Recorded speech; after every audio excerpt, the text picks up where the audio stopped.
don't live here. Who are you? I'm moving into my place. I'm calling police right now. This is my apartment.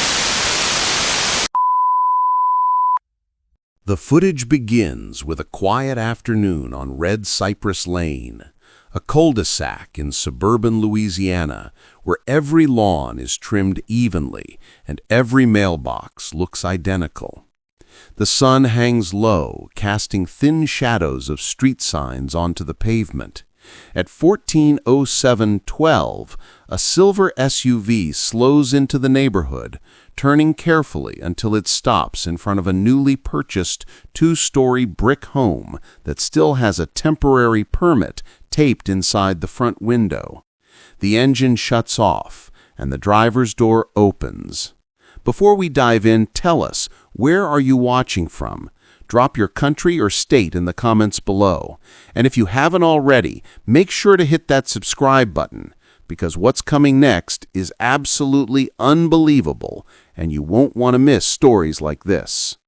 A tall black man, mid-50s, well-built and composed, steps out. He scans the home with a look that only someone who has worked his whole life for something can understand. His name won't be clear to the viewer yet. On camera, he is simply seen as a man finally arriving somewhere he belongs. He moves around to the back seat, hauling out a medium-sized moving box labeled "Kitchen, Fragile" in thick black marker. His movements are steady and methodical, the pace of someone who doesn't rush because he no longer has to. Across the street at 14:07:44, a white woman emerges suddenly from her front porch. Her bare feet slap against the wooden steps, and she squints aggressively into the sunlight. Her name, though not spoken yet, will later appear in reports as Rebecca Holt. She freezes when she spots the man unloading boxes. Her lips tighten until they almost disappear. The porch microphone barely catches her muttering under her breath, but the words "suspicious" and "not in my neighborhood" are faintly audible.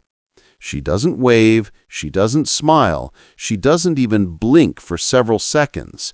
Instead, she grips her phone like a lifeline, raising it slowly as she zooms in toward the man, as if capturing proof of something imaginary.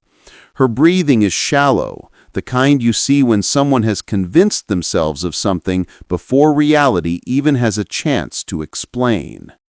At 14:07:59, Rebecca marches down her driveway and stops just short of the street, maintaining a distance that feels deliberate, as though she believes danger lurks across an empty lawn.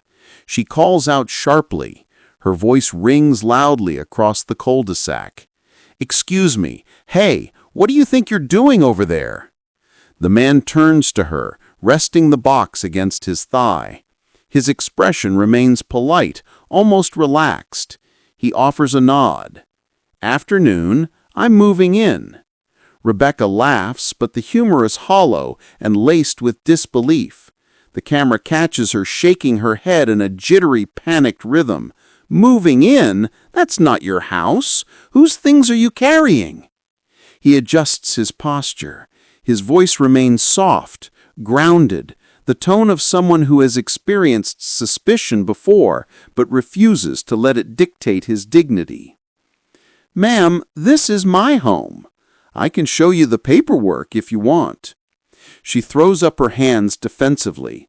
"I don't need to see anything. I know what's going on here, and I'm calling the police." His eyebrows lift slightly. Not anger, not fear, just disbelief, or maybe tired acceptance. "You're calling the police because I'm moving into my own home?" Rebecca doesn't answer. Instead, she backs up another 2 steps, clutching her phone like a weapon, and dials 911. The call is partially captured on camera microphones. She exaggerates every detail with frantic trembling. "Yes, hello, I'd like to report a break-in. There's a man, yes, a black man, carrying boxes into the Williams' old house. I think he's stealing things. No, I don't recognize him. He's being confrontational. Please send someone quickly. I don't feel safe." The man sighs quietly as she speaks, rubbing his forehead.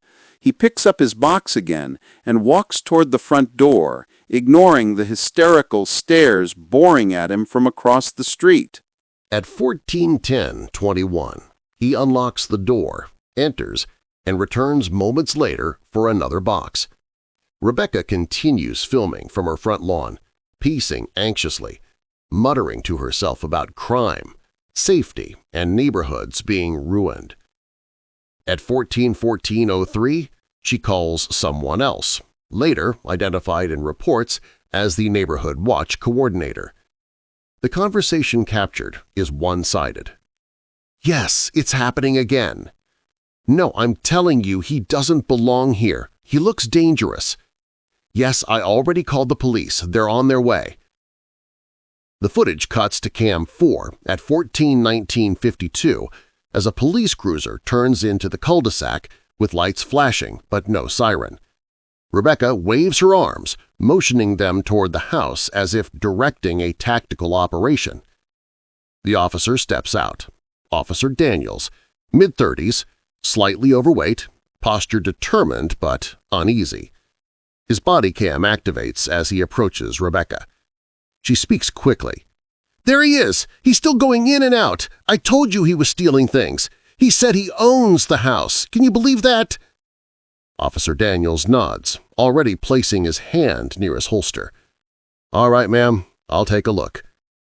At 14:21:10, Daniels approaches the man.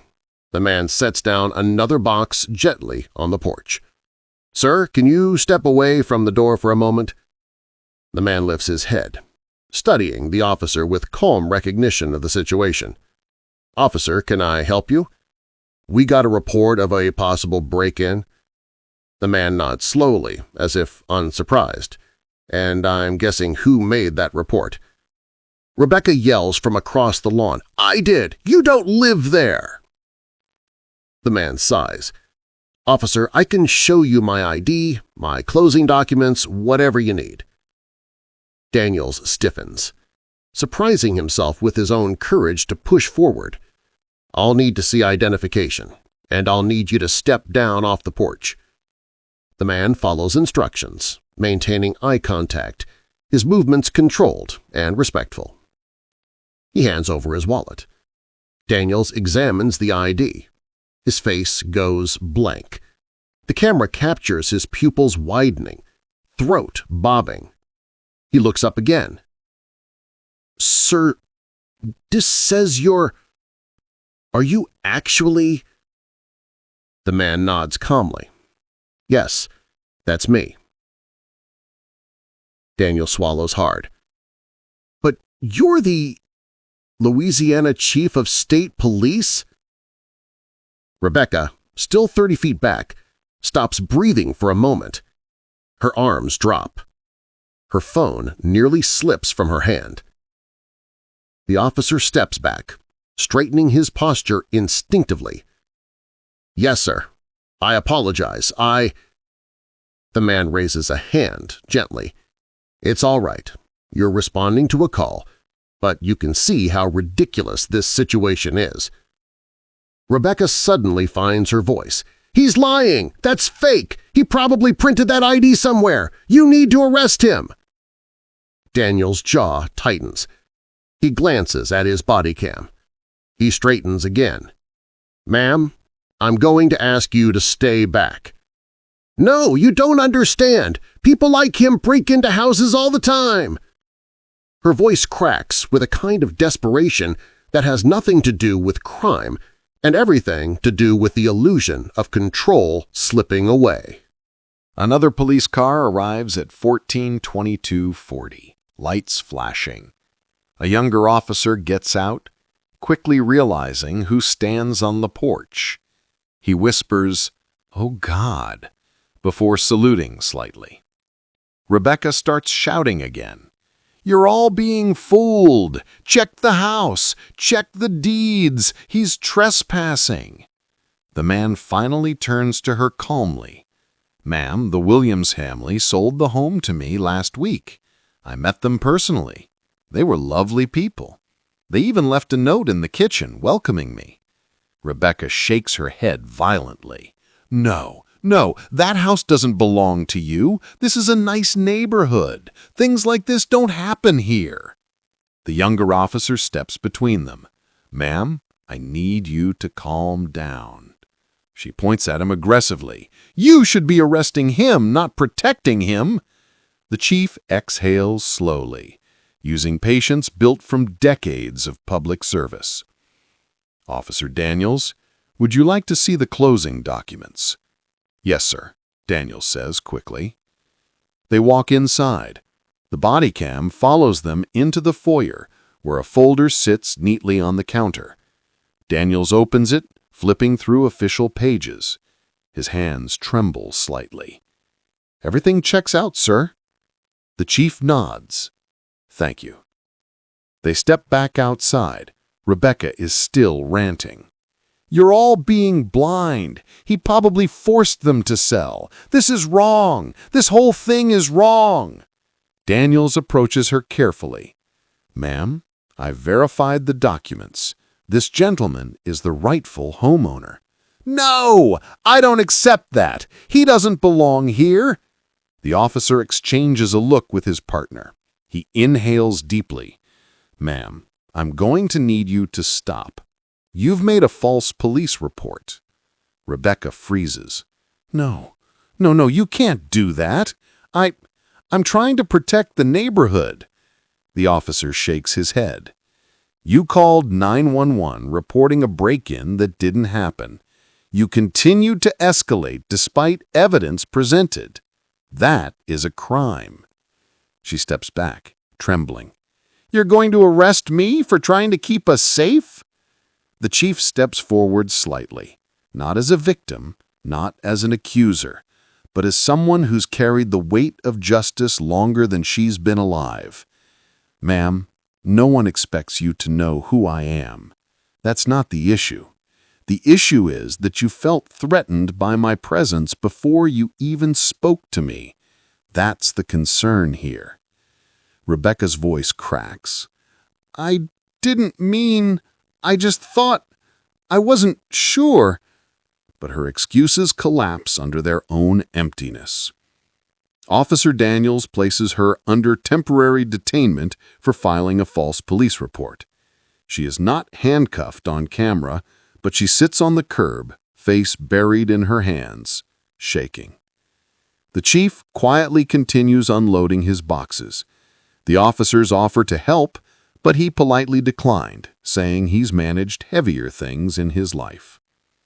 As footage continues through the afternoon, neighbors slowly peek from windows. Some approach hesitantly to welcome him. A few offer apologies on behalf of the neighborhood. He accepts each one with grace, never mentioning his title, never flaunting authority. Only one fact matters to him in those hours. This is his home now. Rebecca is eventually released with a citation. The final camera shot shows the chief carrying a final box labeled Living Room Personal, stepping through his doorway, pausing only to look back for a moment at the quiet neighborhood that will eventually know him not as a threat, not as a stranger, but as the man who lives here.